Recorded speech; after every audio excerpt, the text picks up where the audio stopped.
Hey everyone, welcome to the TopCyberPro podcast. I'm founder and CEO Jim West. I'm super excited, and I'm excited because I have a very great guest that's done a lot of great work. When we think of work in industry, we always think about, all the great projects and great companies and so forth. And even though this gentleman has that in his resume and his portfolio, what he's most known for and most popular for is his work with advising and providing guidance and just being part of productions of great films like Savages and Snowden with Oliver Stone. Great legendary director Oliver Stone. His also award-winning TV series with Mr. Robot. His work and advice on that. Because again, when we think about that show, we think about how many things it got right, consistently right and real to what real life is when you're doing that kind of stuff. And because we often watch these shows and see these TVs where we see like the people super clacking real fast, hooded figures. We laugh at a lot of the depiction that Hollywood gets wrong so many times for the people that are what I call plugged in the know. But this guy here has been advising them right, and at the same time helping them be accurate. At the same time, also be exciting. But without further ado, we have keynote speaker, board member, executive, but he's better known as the ethical hacker, Ralph Echemendia. Thank you for being a part of the Top Cyber Pro podcast. Great being with you here, Jim. Thank you for having me.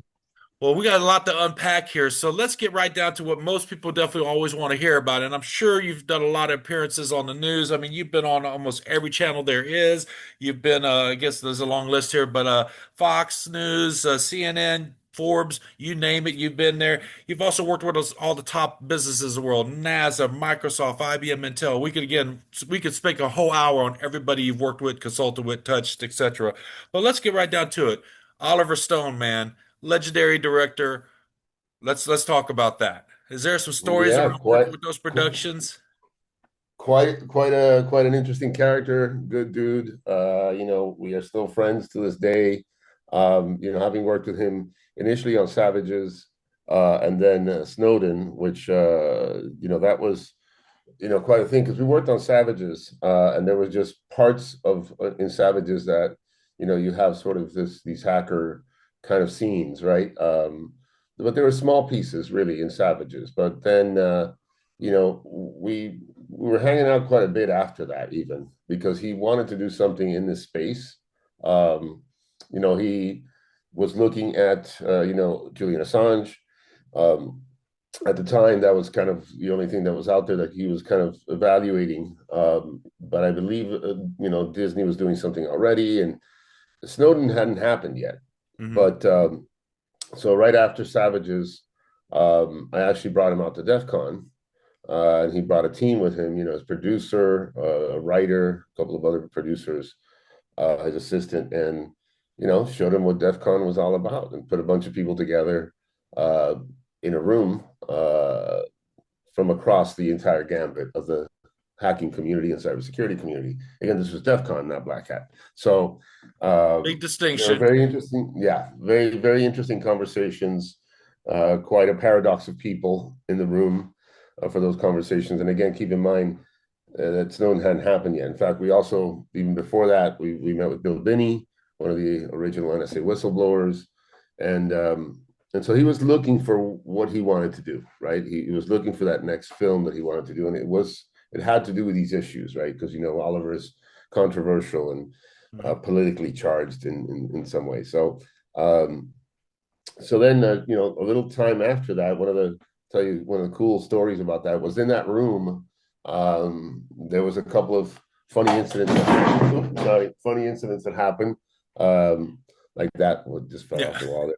in real life. Exactly. And one of those was that there was kind of a guy, I won't say who, but he was kind of became the leader. Remember, there may have been 40 or 50 people in that room. And but he kind of led the conversations. He kind of led the direction. And and what happened was that towards the end, when we first came into the room, everybody had to put their cell phones in a metal container that was in Mhm. the room. And of course, we asked Oliver, and in this case, it was only Oliver and I. It was the writers and producers were not with us. So of course, we were asked to put it in there so we could talk candidly about whatever Oliver wanted to talk about. And so towards the end of this conversation, he said, he said to this guy, "Well, is it true that the NSA can listen on our phones?" And this guy who, pretty much polo shirt, khaki pants, but had been sort of directing the conversations, said, "Well, yes, that's why we asked you to put the phones in there." And uh, and he said, "Well, how do you know that for a fact?" And this guy said, "That's because I worked for the NSA and I wrote the program." And then Oliver said, "Well, man, what? I don't understand, because he had heard the whole thing of, the hacker manifesto and the subculture of hacking and so on and so forth. So he was like, I don't understand. What side are you on?" He said to this guy. And I'll never forget this because he said, his response was, "Oliver, you don't get it. Where we come from, there is no sides. We are everywhere. And we are not going to allow bad things to happen to good people." And that kind of stuck there. There was a couple more discussions after that, but ultimately, it was months later that the Snowden disclosures happened, and Oliver moved very quickly to then secure rights for, typically how Hollywood works is for anything that's existing has been written about what happened. Of course, the Citizen 4 documentary went out pretty quickly, and he secured the rights. I believe it was from the book that the Russian lawyer who represented Snowden wrote. So from there on, it moved very quickly into the writing phases, and he wanted he went to Russia a few times with Karen Fitzgerald, who was the writer I work with primarily, and him to basically start writing the screenplay for the movie. So that was quite something because it all moved very, very quickly. Um, and they would come back. There was a question about whether or not I would go to Russia with them, and I preferred not to for many reasons. So I just, you guys make good notes, come back with the notes, and we'll get to it. So from there on, we started working, and there was a lot of things that Snowden wouldn't say, that they wanted to turn into a scene. So I had to fill in the blanks. So it wasn't just a matter of what would be on screen, but it really had a lot to do with the narrative, the content, the context of that, what was written for those scenes.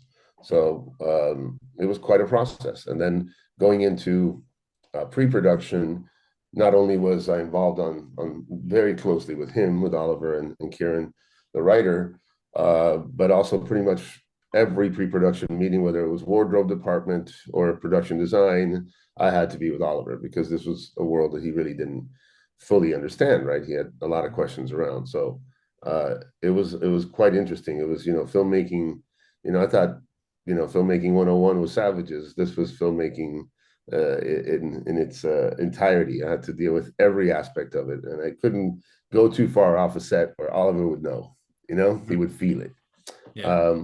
And it was, I got access to see things that I was unaware was unique in even within the film industry. Like I was in private rehearsals. I didn't know what private rehearsals were. I just thought people were taking breaks and that everybody Yeah. was outside.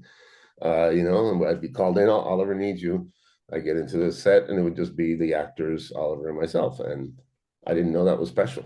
I didn't know that. It was much later in the filming process that Kieran, the writer, said, "No, dude, nobody gets to see that. Not even in the film world, nobody's allowed to be inside. So you're gaining access to see a process, a creative process that not many people do see." So it was a lot of fun really working with him. A lot of people, in Hollywood will say he's a hard guy to work with. At least that's what I've heard. It wasn't that wasn't the case with me. Yeah. Well, I mean, that's just amazing to be, with Gordon Levitt, what a phenomenal actor portraying Ed Snowden in the film. But I Cool wanted to dude kind of too. back up to when you took him to DEF CON. I mean, what an experience to take a legendary director along just to kind of give him that inside perspective and peek into the DEF CON. And I love that you made the distinction of the Black Cat is much different from DEF CON. So for those of you watching that have heard about both events and you're trying to ask the obvious question, well, what is the difference? Well, I'm going to give you it to you in a nutshell, folks, just to kind of get clarification. So Black Hat, you could register online, you could pay, you can attend that event, and it's a well done produced event, but DEF CON's a little bit of a different flavor. I call it more representative of the streets, and I'll use my air quotes on that because it's cash at the door. They don't do any kind of registration. They don't want any of your personal information. And so you show up, pay your money, and you get your little badge, and you go to town and participate as much as you want to participate. As much as you want to be plugged in, just start striking up conversations with people.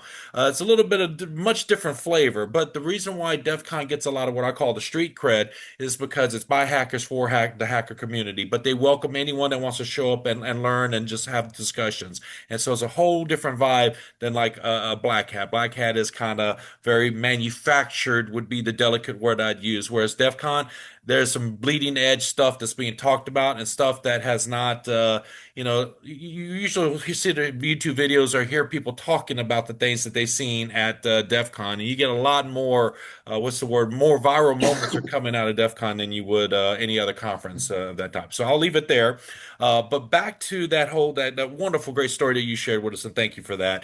What an experience again to be plugged into a production like that to every aspect of it, and having people coming to you saying, "Hey, Oliver needs you." Man, what a great position to be in to help guide, advise, and make sure they get it right. And what I want to talk to. This next question I have is like, where is Hollywood? And I'm sure there's been TV series and films or particular scenes that as soon as I ask you this question, it's like nails on the chalkboard, where once you see it or hear about it, it's like, man, it is so god awful. I wish I could erase it, control alt delete it from the universe, but I can't. So let's talk about what they get wrong, because that might be the easier thing to say. So when you think of like when they get it wrong, what are they getting wrong? Well, the basic things I think Hollywood always gets wrong. First of all, let me preface this by saying that the way Hollywood operates, it isn't common for films to have consultants like myself.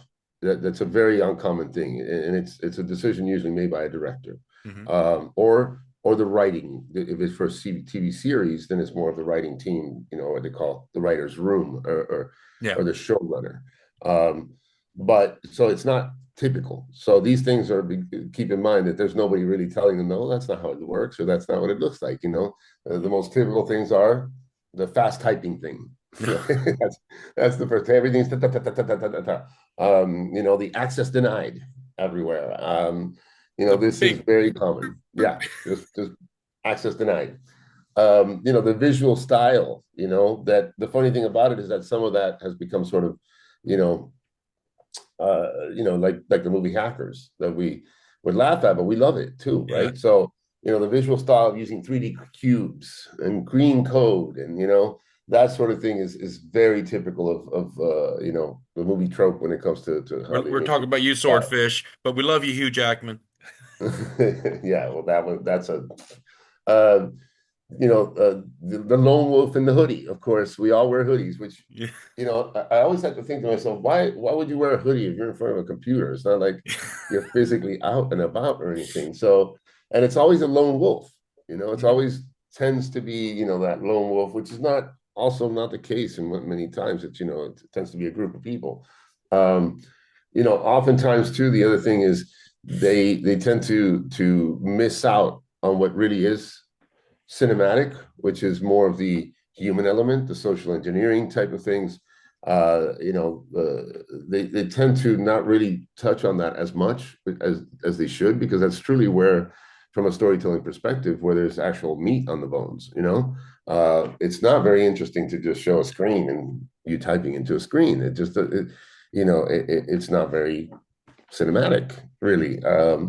So there's always the sort of instant exploits, the enhance these type of things is kind of funny how they get all this wrong most of the time. And again, keep in mind they don't go outside of the unionized system of Hollywood to get people to tell them otherwise. And even in cases that they do, right, it'll be things are kept very segmented. It wasn't like my experiences with Oliver, which were my first experiences. My first film to work on was Savages, a $50 million Universal film. So that's what I thought filmmaking is like, right? And, being friends with Oliver, right? So I didn't know anything about how things typically work in Hollywood. But Um, it's all unionized, and of course, there's no union for the kind of thing we do, and so there's two critical things that come into play. Number one is in the storytelling itself, is in working with the writers. Mhm. That's the most important thing because and keeping in mind that this is entertainment after all, Yeah. right? You This is got to sell not the tickets, fill up the theater seats. yeah, this is not security awareness training. Okay, this is not certification training. So a lot of the stuff that maybe us as geeks and nerds would think is cool, it really doesn't play much of a role into a story. So you have to balance the reality and the storytelling, and keep in mind that the important part is the storytelling. Yeah. I have known productions that have had issues like that, um, where they had initially one consultant in our world, and then it didn't work out because there was trouble between the Mhm. writer and the consultant, because the consultant goes, oh no, but that's not right, and again, keep in mind the writer is just trying to tell a story, Yeah. so, and then you get into all the stuff of what's on screens. Oliver also worked very differently than I later was made aware of. Typically what's on screen is green screens, and that's added after the fact in post production. Um, that was the little bits and pieces and Savages were like that, or they would have somebody who's off camera, if you will, who's actually controlling what goes on screen. And what goes on screen, of course, is never real because Yeah. they got to get legal Yeah. approvals for anything that's a real program, and so on and so forth. So they tend to build something that looks like something, Mhm. and a lot of times it tends to be overly not like the real world. Yeah. So, well, Oliver, for example, in Snowden, we had a very different approach. We actually used a programmer who was on set, and this programmer would create these screens that we were going to do because Oliver wanted the reaction of the actor to actually have to type in the right things, right? Whenever there was any shots that they were typing, they actually had to type on the right letters, not just type Yeah. anything and it would come out, which is typically how it would work. He wanted them to have to hit backspace if they didn't. So we actually had to build these things with a programmer there. It wasn't your typical VFX person who's, you Mhm. know, creating these animations, if you will. So that was another part of it that was very different in working with Oliver. He wanted to really be something that was very authentic to the way it would work. One of the Um, fascinating things about Snowden, when there's obviously the documentary, and then you got the film Snowden. As security experts and analysts, people have debated, and I've had all my own debates with people where people will fiercely say, "Well, he breached confidentiality," when we're talking like security principles and trying to go to what was the last line of defense. And my argument, I've had like really heated arguments with people where they'll just say it's confidential. I said no.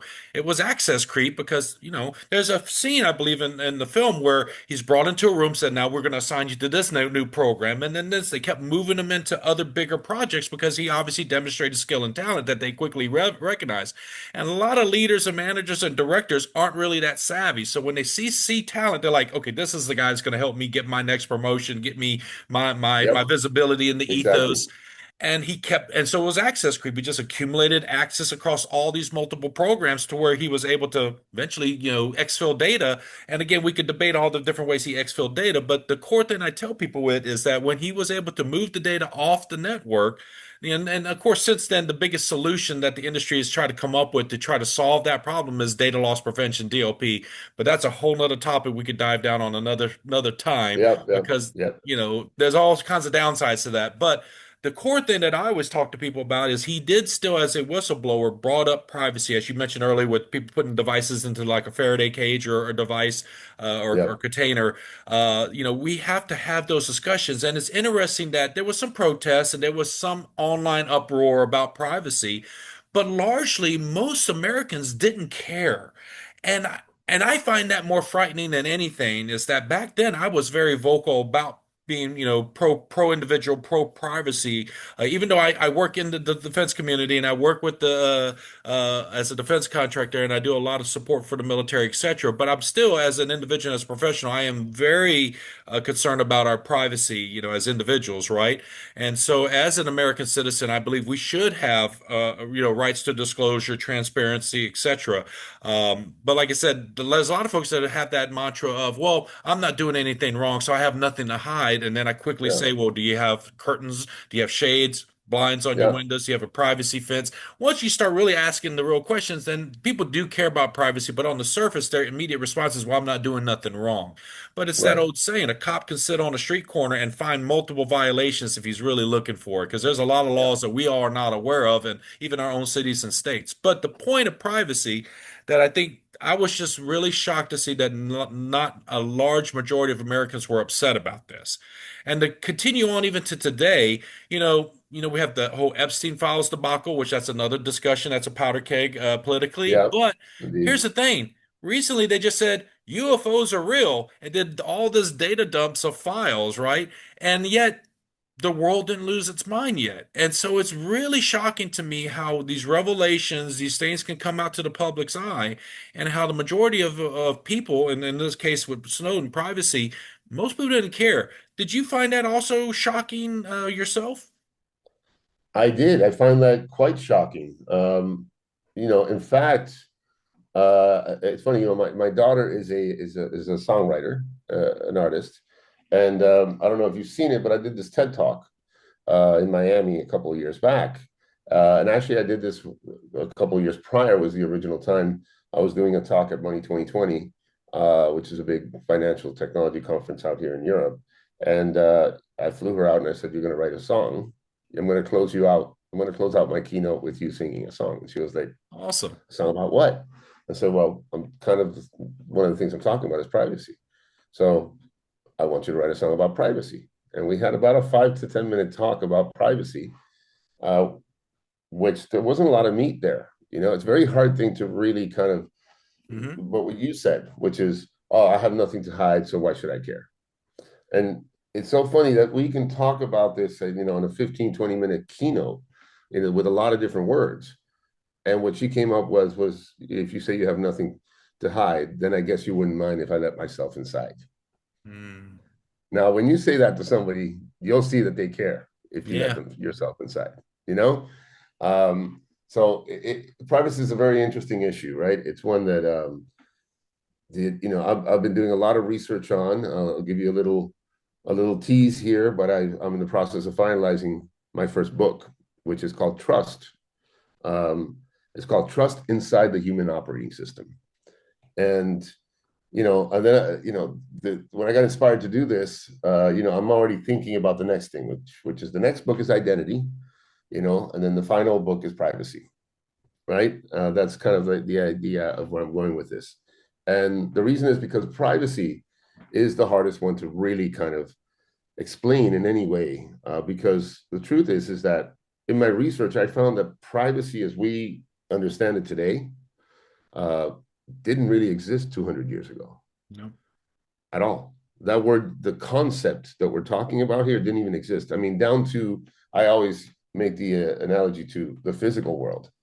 There was no stalls in bathrooms. That's something that we collectively decided we're not doing anything wrong. We all got to pee and poo. Yeah. But we decided somewhere along the way that that's a private moment, right? So we've done that in the physical world with certain things, um, but we haven't really done that in the digital world. We don't really understand that. When we say, okay, your name is supposed to be private, you give that out all the time. Yeah. Is your email supposed to be private? You give that out all the time. Your phone number, you give that out all the time. Your addresses, that's all over the place as well. Then we can go down the list. Social security numbers, you name it. All the things that quote unquote make, that's why the second was identity, make our identity make us who we are, generally and not private. So it's a concept that we've kind of, we say this word and we kind of say that we have supposed to have the right to it, but we're not even clear ourselves on what that is, on what exactly is private, because it's a very personal thing, right? Hmm. We can go down a list of 20 questions, and you and I are going to have different answers for what we would consider should be private, based on the same questions in our own lives, Yeah. right? In our own environments, whether we have kids, whether we have, pets, whether we have all kinds of different things that we would say, oh, no, that should be private, right? That's nobody's business but mine, right? So, that's why I think the issue of, Americans and, interestingly enough, we shot that film, Snowden, in mostly in Europe. It was mostly shot in Munich, Germany, and uh, of course, yeah, we went to Hong Kong and Hawaii as well. But interestingly enough, it seemed to be taken a lot more seriously by the Europeans than it was by Americans. Hmm. But that seems to be the case around data protection laws. That seems to be the case a lot around a lot of other things that make it, more difficult. And I wonder why, right? I wonder why, in the U.S. we just didn't care all that much, about it. And to your point was, yes, Snowden was just about access. It wasn't like Snowden was a hacker, Hmm. he just had access to the Yeah. stuff. In It's not like fact, he breached systems. He already had authorized access. So, yeah. absolutely. So it's just something he saw that didn't sit well. Yeah. And he thought that we should all know. And, for that, whether we agree or disagree, because, I said that, I can play this role and say, well, if he worked for me, I would have killed him. Hmm. Right? Because you know what you got into, you know what you signed up for. You're Yeah. not supposed to talk about Fight Club. So, that's one side to look at it. And then on the other side, as citizens, as consumers, as all that, you have to say, well, got to give it to him for Yeah. for putting his life on the My line for. final line with people when we're having the Snowden discussion, and it's been about 8 years since I've had my last discussion on that topic, but a lot of people is like, oh, he betrayed the government, he's a traitor, all the negative sides of what people's discussion points are. And what I'll remind people of is that, well, I don't believe he had malicious intent simply because look at where he's at. He's essentially a political prisoner of the Russian government, because that's how he has to regularly get the asylum status granted to him. He might have signed some deals and books and so forth, but he's not by no means a multimillionaire due to what he's done. So with that being said, he didn't do it for the money. He did not do it for fame. So I truly believe his intentions were in the right place as far as doing this on behalf of the American people. So that's where my opinion and position rests. And then I'll leave that there. But getting back to just the human element, because these are great, powerful stories about how cybersecurity or just security in general, whether it's cybersecurity, open source intelligence, human intelligence, or whatever intelligence we're talking about, it still involves people, right? It takes people doing the Totally. different things they got to do, whether they're good people, bad people, or people that are in that morally gray area. But it's all about people. And so, from your perspectives, now this is going back into that ethical hacker title of yours. How important are people in the chain of security? In my opinion, people are the most important thing and also the most vulnerable. One of the main quote here, as I'll give you a little bit of on the book, is that, to trust is to be vulnerable. And yet vulnerability is the only path to trust. Hmm. Right? So that it starts with the humans. It starts with us. And then we have now encoded that into all kinds of different systems, right? Into all kinds of different acronyms and protocols. But ultimately, we're trusting communications to take place. We're trusting how we define these protocols, how we define these applications, whatever it may be. We can take it down to the computer level, but at the end of the day, it started with humans and it ends with humans. So it's the most important thing, and it's the one that really is the most vulnerable because of that, right? Because of the trust that we have to give that makes us vulnerable. And at the same time, a lot of times we do it without actually being aware of it. I'll give you another little clue of what this book entails about being inside the operating system is that, you know, most everyone watching this show is going to understand this. You got root because that's what you're after, right? User privileges are not what I'm interested in as a hacker. I'm interested in root. And what is root in the sense of humans, in the sense of the physical world? Root is God. Root can do anything that the user can't. Hmm. right? So you want God. You want to be God on a computer. Now, let's translate that back to us in our physical world. Well, we don't have God privileges, even over our own hardware. We don't have the ability to stop our heart. It's in me. It's in my body. How come I can't do that? Because I don't have root privileges, right? So when you think about this issue of trust, it runs at the root level. It doesn't run. There's certain applications that we have, Jim, at the application layer when it comes to giving trust. But the truth is that that is embedded at the root layer. And so certain things we do are completely psychological, and they run at our lowest level that we don't even have entirely full control over. So the human element is one that is just not really addressed enough, and that's a lot of the focus of the book really, um, Excellent. is around how we think about the human layer, and in comparison to an operating system, because that's what it is. We are an operating system. Each one of us a different operating system. Some of us are Linux like, some of us are Windows like, some of us are Unix like, but at the end of the day, we do operate that way. And with all the things that we've seen in the business of security awareness training requirements and all these other things, it still doesn't work. Let's be completely honest. It helps, but it doesn't work, right? I have in my career been more successful with really, really difficult targets by just social engineering, Hmm. because technically they were very difficult. And hackers go for low hanging fruit. Who's the low hanging fruit? We are. Yeah. It's interesting you bring up that about social engineering. I've had recent discussions with folks about how, a lot of old school tricks are coming back into the works, right? Social engineering is very alive and well because people want to think it's all the scammy emails that we get and so forth or texts on our phones, and that's still very prevalent.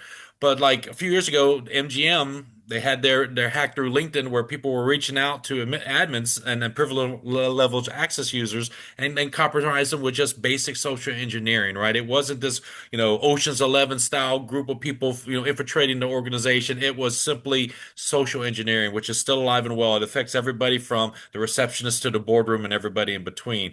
Yep. And yeah, it's just that again, there's all those old tactics. So other discussions I've had recently around deepfakes and AI. I had a friend of mine who's his wife's mother got a phone call, what she thought was from their son. And it was such a great mimic of his voice that she was having a real live conversation with this person. The person was basically asking for money, but pleaded to not call the parents because, there's, this whole story about financial strain and that, he'd be embarrassed and so forth. She almost sent the money, but then luckily she just, something in her stomach didn't sit right. She called them and found out he didn't make the call. But yet it was definitely someone that's close to their family because he had relayed some stuff in the conversation that was insider information, if you will. And that was really scary for them to go through that. So he was asking me, because I'm his cybersecurity expert in his life, saying, Of Jim, course. I had just heard about this on the news, and then when it happened to us and our family, it was like, it's very scary. What do we do? I said, man, you got to go old school. I was like, there's this word called authentication, right? Proving something's real, right? And I Yeah. said, once I had a call, I was talking to Google, and in that call, the question came up was up to how many levels of authentication can you speak to? And I said, well, I can speak to 5 on that particular call. And one of them is called third party authentication, right? Facebook did Hmm. this for a while where if you lost access to your account, it was kind of a reverse third party where they would show you pictures of your contacts. You had to identify which ones were your friends and give the names. It was a Right. really interesting take on that. But when I talked to people, I said, what is the oldest factor of authentication? And people will have, oh, passwords, PIN codes, whatever. I said, no, the oldest one is like back in the old gangster days where you'd be in the dark alley knocking on the door. They open up the door and look at who you are.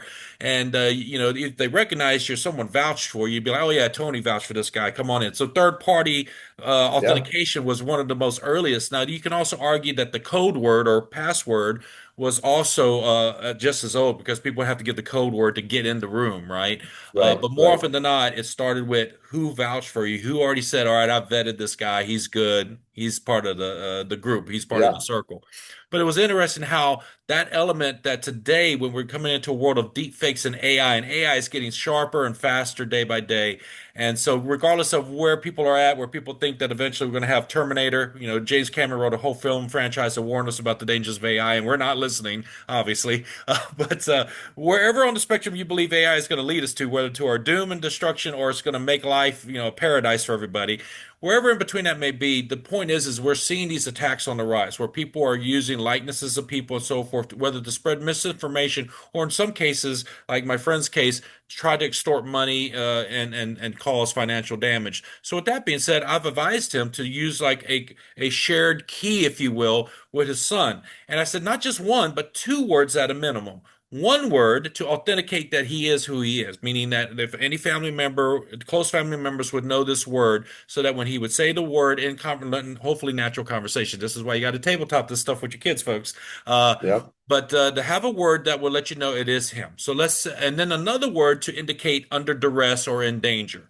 And these are very two distinctive things for two different purposes, right? So if you are calling, like, let's say my daughter calls me and is asking me for money, I might say, hey, can you give me the passphrase or word? And then she'll just say, okay, I know I'm dealing with her. I'm not dealing with a fake because only me and her have talked about this word. It's our shared secret. But other than just asking for the authentication, here's the other word that I advise people on is have the word for duress. Because sometimes if you have minor children, they could be with an adult that they don't feel comfortable with, and they can't communicate that because then their phone will get snatched and you never hear from that person again. So I'll use this as an example. I'll say, like, let's say the word is Oklahoma, and that you have this tabletop with your kid that when they're in any situation where they feel they're in danger, they'll just say, hey, remember that time you took me to that trip to Oklahoma? And let's say y'all never been to Oklahoma. That's the indicator. So then you can start asking your probing questions like, hey, so where are you at right now? And you can start making your way to get closer to your child. And it blew his mind. I said, dude, these are old school tactics that have been, I'm not the one that originated these. These are old school tactics that were probably derived from like CIA and other three-letter agencies from like the 40s, 50s, and 60s. But sometimes we got to go old school, man. So what are your thoughts when we're getting into this new emerging series of emerging threats because of AI?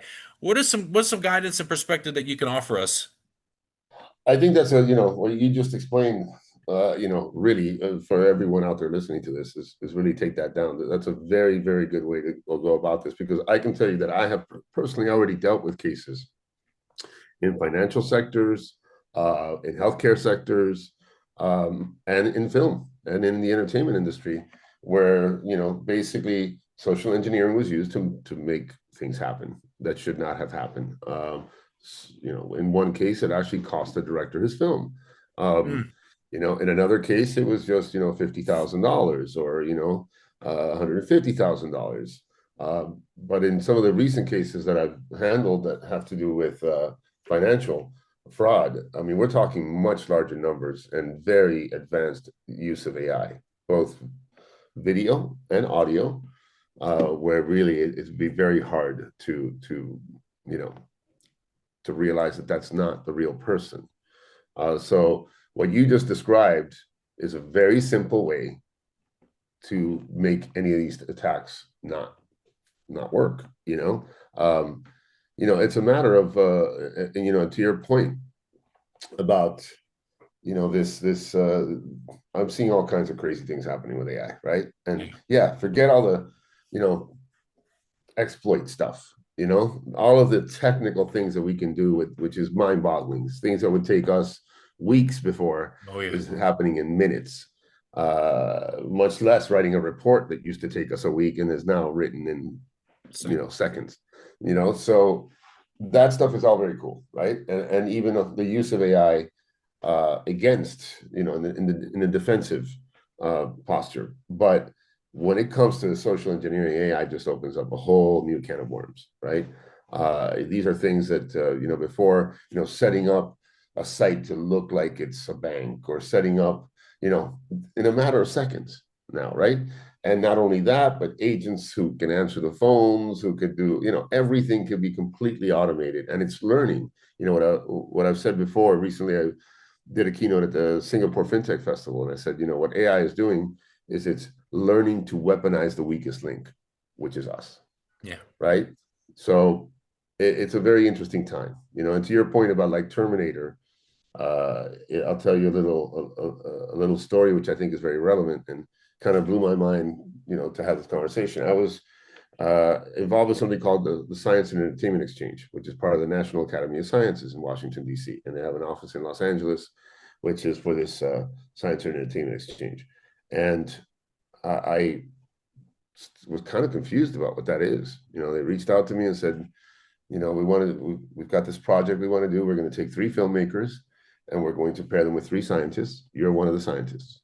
And then you guys are going to meet over the next few days. You're going to talk, and you have to create a project that'll be presented at the LA Film Festival and at this other event. Cool. The guy they sent me was a documentary war documentary filmmaker.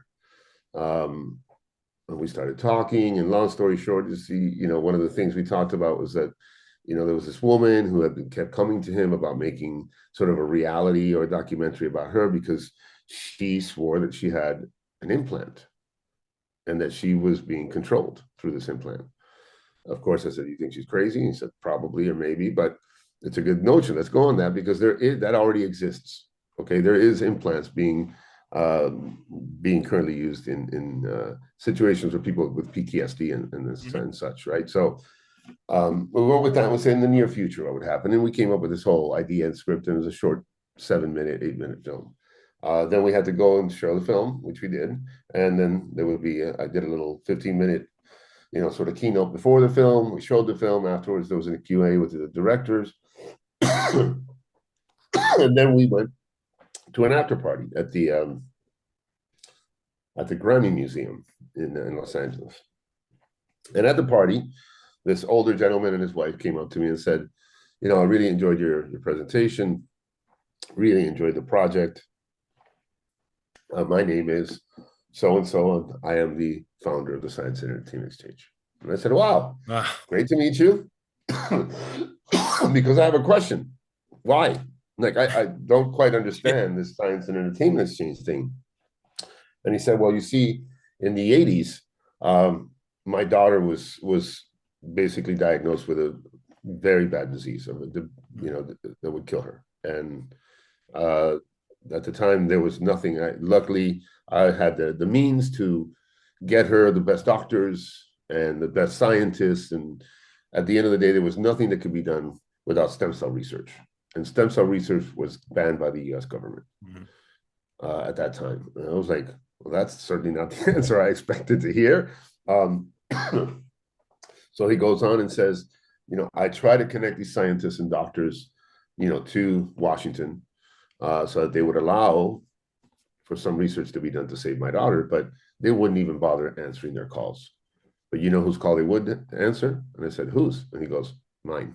And I said, "Well, why would they answer your call?" And he goes, "Because I directed the movie Airplane." And I go, "Oh my God, I love the movie Airplane, right? We all love the movie Airplane." And he Yeah. goes, What's your and vector, that's Victor? and that's when he goes, "Well, that's the power of Hollywood, son. You see, people think this is what really I still use this today. People think that art imitates life, and they're wrong. Life imitates art. We can create anything in our minds and put it in this format, in this way that we call film. And then people are going to look at that." And then he turns to me and he goes, "Let me ask you something. Are you like Star Trek or Star Wars?" And I go, "Yeah, Star Trek." And he goes, "Well, it's kids like you who were watching Star Trek and saw these guys doing this bloop, bloop, bloop, bloop, bloop, and talking into it, who later then became scientists who ultimately now that's why we have a cell phone." So it is not the other way around where people think that art is imitating life. And so to your point about the Terminator, right? And that warning is because it can happen because we already thought about it. Yep. We created the idea that AI can take over the world and kill us in movies. And Hmm. that's the only reason we're talking about it right now. Yep. And what That we would not see, even be, we're seeing drones from the Iran war right now. We're seeing China with these robots, and that's I think the next big wave. Boston Dynamics has that very scary robotic dog thing that could do fantastical things, and I think in the next 5+ years, it's going to become really mainstream to start seeing more and more robots. We're seeing them in airports now. You know, when you go to different airports, you're seeing, of course, they're very low tech right now, but I believe in about 5+ years, robotics is going to have a huge boon as well. But I will definitely, Ralph, want to respect your time, and I know we're coming up on our hour real soon, and that's definitely a testament to how much a wealth of knowledge and information you have to share. So I definitely want to just say early on, I'd love to have you on as a guest again. But if you wouldn't mind, I want to jump into some of my agenda questions I have for you. So. If Sure. we go back to your day one, and if there's a story there that you could share with us, what is your day one when you said, "Hey, I want to work tech, IT, cyber. I want to jump in the pool of this." Is there a You story there know, that you could share with us? yeah, it's actually very funny. I mean, for me, getting into computers, first computer was a Commodore 64, was my good friend Homer, who basically came and told me. I mean, I was what 14 at the time, and he said that we had already been doing, we got into ham radio Hmm. originally, and then phone phreaking. Yeah. And then he told me one day, well, these things called BBSs out in California, and they have porn. And I was like, well, what do we need to get to it? And at 14, a computer and a modem. So I got a computer and a modem. Now, again, this was just a hobby. The last thing I actually was after ever really saw was porn. Consistent, took 20 minutes to load a picture anyway. But I met other people, right? And that was the first time I actually came across, for example, the Hacker Manifesto. I've heard the word hacker. I Mhm. didn't know what that was, or we're just kind of playing with this thing that we don't even know what it does or how to make it do things. We had to now fast forward from that at 14, and that was just a hobby, really. I had I was a in Miami. I used to do 15s and weddings in the Cuban community. I had sound systems and did sound for major salsa bands from the age of like 15 to about 19. And at 19, when I got married, uh, I went to go get a job. I decided to sell all this gear, and now I'm going to grow up, right? And this whole music thing was a very weird place back in Miami in those times too. This is cocaine cowboy kind of territory Mhm. days. So I sold all the gear and everything, and I said, okay, I'm gonna go get a job. My first job was as a secretary working for a public relations company, Inter-American Marketing Solutions, they were called. And so I got the job because the guy literally came in. It was Word Perfect on DOS, and Mhm. the guy gave me a written, an actual press release already finished, and then he gave me one written down in by hand, and he said, "Make this look like that." And I just went blah blah blah blah blah, printed it, and he goes, "You got the job." And I said, "Okay, well, what do we do here?" Public relations. I go, "I don't know what is public relations, Uh, Lo and behold, this is the year that Lexmark broke away from Mhm. IBM printing into Lexmark, Wow. and they were the PR firm for Lexmark Latin America. So next thing you know, I'm now going on trips to South America to do the launch of Lexmark. Um, and it was there that these guys were IBM engineers setting up these printers to do all their, wow the people with these laser printers. And I came up to him and started talking about the printing protocol that was being used and how there was no security and I can make the printers print whatever I want. And the guy was looking at me like clueless. He like had no idea what I was talking about. And I was like, let me show you. And went and got my clunky Toshiba laptop and plugged it in and basically started making the printers print obscenities. And he was like, how do you do that? And so I just explained it to you. This protocol doesn't have da, da, da, da, da. He goes, where do you work? So this is how I actually got into IT. Uh, he goes, where do you work? I said, I work at the public relations company. He said, well, what do you do there? And I said, I'm a secretary. And he said, why? And I said, what do you mean, why? And he said, why don't you work in IT? That's the first time I ever heard that. And I was like, what's IT? And he was like, information technology. And I go, oh, I didn't graduate from high school. I didn't go to college. You can't work for a big blue if you don't have that kind of stuff. And he literally looked at me and he goes, bro, I don't know what you just did. We don't even know what we're doing with technology these days. So listen, I'm going to give you a recruiter's number in Miami. When you get back from this trip, you call this recruiter and you just do what he tells you to do, and you'll be working in IT. And I said, okay, cool. And so I got back, called the recruiter. The recruiter helped me put together a CV, and my first job was Oracle. I worked as a system administrator for Oracle Latin American headquarters. Now all of a sudden, it's kind of like for a race car driver who's got, a little Ford Pinto being given Ferraris and Lamborghinis, because now I've got every single Sun Microsystems, HPUX, every major, commercial platform of Unix, and I'm responsible for all of these servers.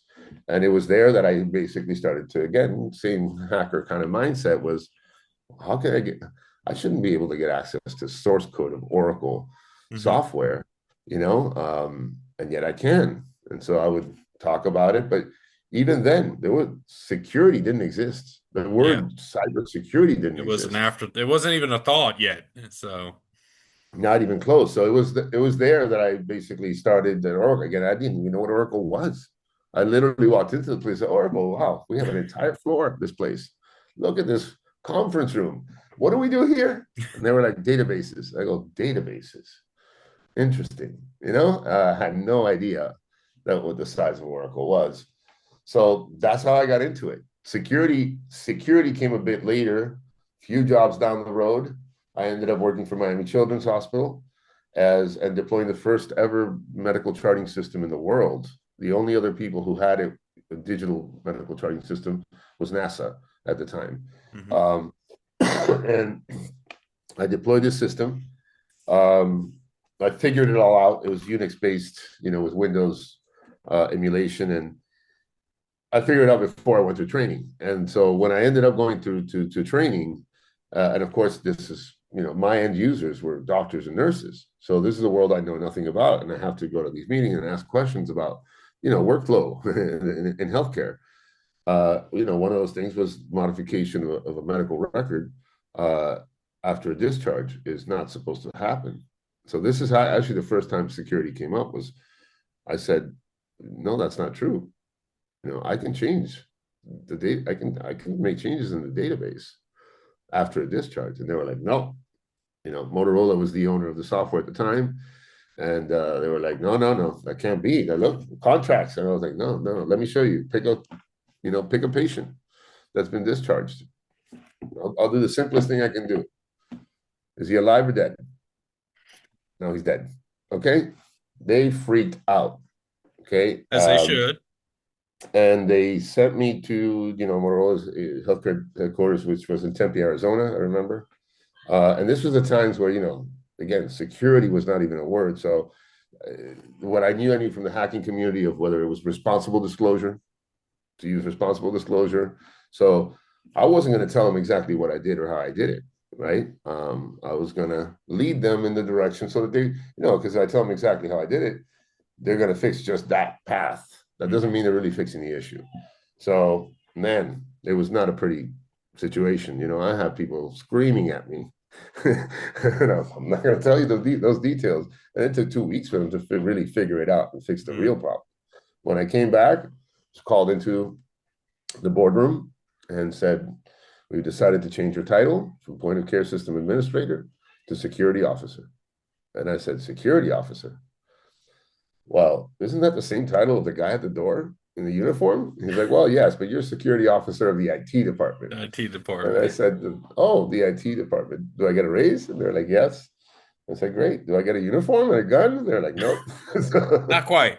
Hold up. I But love that that's the story. Thank you for sharing that with us. So my next question kind of may tie into a little bit of that, but the next question is really to kind of shine a light. And think of it as like that Oscars acceptance speech. I already know you're not going to have enough time to probably name all the people that have had a positive impact along your journey thus far. But the goal of the question is shine a light and pay homage to the folks that, whether it was early career, mid-career, or recently, that have had a positive impact in the trajectory of your career. So these could be managers, directors, work colleagues, co-workers, or friends or buddies, or just people in industry you admired and looked up to along your journey. And so again, I know it's like that Oscar speech. You're up on the moment. Definitely not prepared, but are there some names that you like to shine a light and say, hey, these people have a tremendous positive impact on me? That's a great question and one that I've really asked. And I have to say that, probably the first is my friend Homer Bombino is his name. Homer was the guy, we were kids. He was the guy who said, who taught me about ham radio. He was the guy who got me into phone freaking, who got me into computers. And in fact, I ended up working with Homer at one point. We worked at Burger King, not at Burger King World Headquarters in their IT department for a year, and then he moved away to Pennsylvania. We're still friends to this day. So Homer, thank you, because I wouldn't be doing this if it wasn't for Homer. Um, other people along the way, I have to say, a great inspiration in my early days of hacking was certainly Kevin Mitnick. And Kevin, interestingly enough, who passed away recently. Gone too Uh, soon. yeah, too soon. But Kevin, actually, the funny thing about it was I would tell Kevin stories in my classes. I wrote some of the first hacking courses that later became certifications. And the funny thing about that was when Kevin was let out, I actually met Kevin at Black Hat one day when he was out. And he said, "Oh, Ralph, I've heard about you. I want to take your class." And I was like, "Oh my God," being the nerd that I was at the time. Funny thing is that Kevin did take my class. Kevin Mitnick got his certified ethical hacker certification in my class in Las Vegas. And it was very funny. So miss Kevin, he was a good dude after all, and very inspirational to the hacker movement at a global scale in those early days. So I would say Kevin for sure is another person who had a lot to do with sort of the mindset. Interesting enough for being the guy who's sort of the master at social engineering. I took Kevin to a club in Miami, and he didn't do that great with girls. But so he definitely, and then of course there has been people, along the way that have been, especially when it comes to my career. But I think that, to finalize that question is, I think the most influential people have been my parents, my grandmother.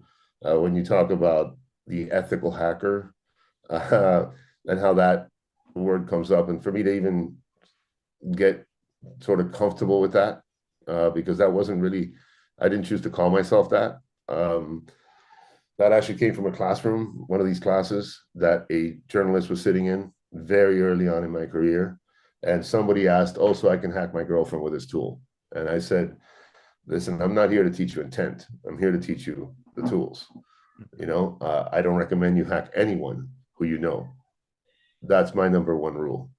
It's a very different psychological thing when it's a computer. And yes, there's somebody behind it, but if you know that person, then I think you're crossing some lines." And then the kid said, "Oh, so you're like the ethical hacker."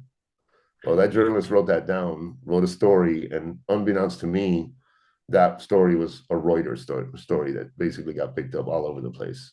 And that's what put me on the map. I was very uncomfortable with the word ethical hacker. I thought that my community, the DEF CON community would laugh at that. Mm-hmm. Um, but it didn't turned out it wasn't the case. They Mm-hmm. actually said, "Well, if anybody is, you are." Yeah. And I would always say that, most of us are gray. There is no white hat or black hat. Um, the there's been very few people I've met in my career that I can say are truly white hats. Mm-hmm. And certainly I've met many others that are truly black hats. But Yeah. I would say that most of us are gray. But I think that's the most influential, right? Is because for me to get sort of comfortable with that terminology of the ethical thing that was really my parents, my grandmother, who had the most to do with. I could certainly be a lot richer if I was an Yeah. unethical hacker. Well, thank you for shining a light on those folks that had a positive impact on your career and your journey so far. So this is the part of the podcast where I like to kind of take a time out and break from all the tech talk. I call it my moment of levity. So I'm just going to hit you with a couple rapid fire questions. Whatever the first thing comes in your mind, just Do blurt it. out an answer. There's no right or wrong answers. So I'm going to hit you with a real fun one. Is a hot dog a sandwich? Hmm. That's a good one. That is a good one. I would say yes. Okay.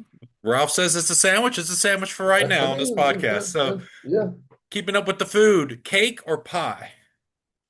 That's a hard one. Depends on the cake or the pie. Okay. All Uh, right. So let's with each one then. What's your favorite cake? What's your favorite pie? Let's go. I mean, if you're putting a chocolate cake and a really good apple pie, I might go with the apple pie. Chocolate You cake, apple know? pie. Hot or cold chocolate cake and apple pie? Hmm. I would have to say hot.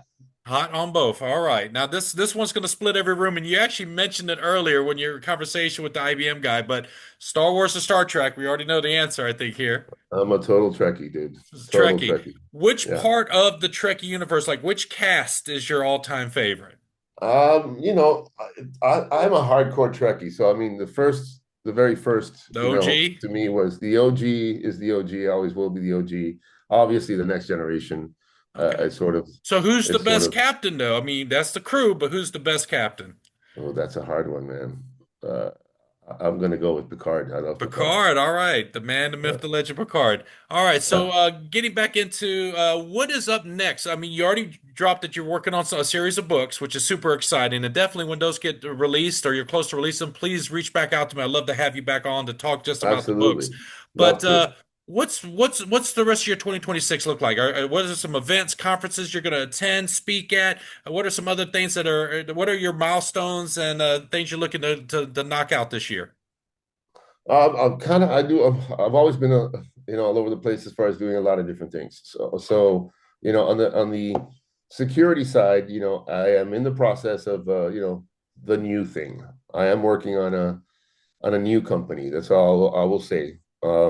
But it is something that's, I'll tell you this much, is focused on resilience, which is something that I don't believe we really focus on enough when it comes to security. And so that you'll hear about in the future. All right. But then Interesting. Good. on other sides of it, I've been much more involved as a producer in Hollywood. So I am currently sitting on two or three different projects that I'm producing. Some are in the music space. So they're stories that have to do with famous artists that you would know about that have passed. Um, and then another is, I'll say this much, is also in the horror world. Okay. So Cool. so I'm working on those at the same time, from the creative side, but also from the technology side, because I am I have been doing a lot of work on what I'll just say this much, a hybrid direct to consumer approach for film and television Okay. projects. So distribution has changed. Yes. And and let's just say AI does help a lot. So, so I'm kind of all over the place, still a lot on the creative side, and still obviously on the security side of things.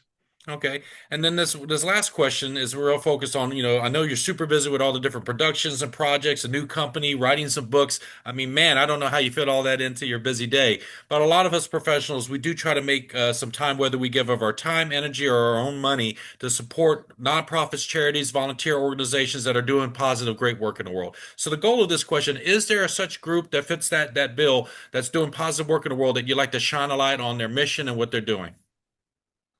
Well, there is. I mean, I've spent quite a lot of time in Kenya. I've gone out there about four different times now. And there's also a group that I'd have to dig up the name because I just recently got connected with them. I love what they're doing actually in Uganda. They are working with just women and they're training women for tech. So I love what they're doing. The name just is not at the top of my head right now because I just But yeah, recently give me had a, the socials and websites and everything for those groups, and I'll make sure yeah. folks they'll be in the description below. And that's wonderful to support these communities that are usually socioeconomically disadvantaged and don't often have access to great instructors and educators like yourself. I mean, you're level 99 and being able to support organizations like that, that's huge. Yeah, I think that's super important, And then yeah, I've got some events coming up. MSP Global in Barcelona. I'll be doing a keynote there. Beautiful city, Um, beautiful city. yeah, great city, great group of organizers. I just did CloudFest 2026, which was like no event I've ever been to before, and I've been to a lot of events. So this is the same group of people, and I believe we're going to be doing a lot more together. So yeah, for now it's just CloudFest that I've got coming up, but events come up quite often, and next thing you know, there's five events that I got to be Yeah. speaking at across the world. I have to fit one more Um, question in because it was supposed to go along sure. with my rapid fire round, and my brain skipped over because we were talking about Star Trek. The what was your most favorite book of all time that you've read, and what was the last book that you've read? Well, I mean, I like Sapiens a lot. I don't know if you guys know that book. That's a very interesting book. It's called Sapiens. It talks about kind of how humans have evolved, and it's a very interesting book. So that's definitely up there. I would say, one of them that I would recommend to everyone is actually of a friend of mine. Her name is Dr. Mary Aiken, and she is known as sort of the mother of cyber psychology. She's Mm, sort of a criminal behavioral profiler, but specifically within cyber.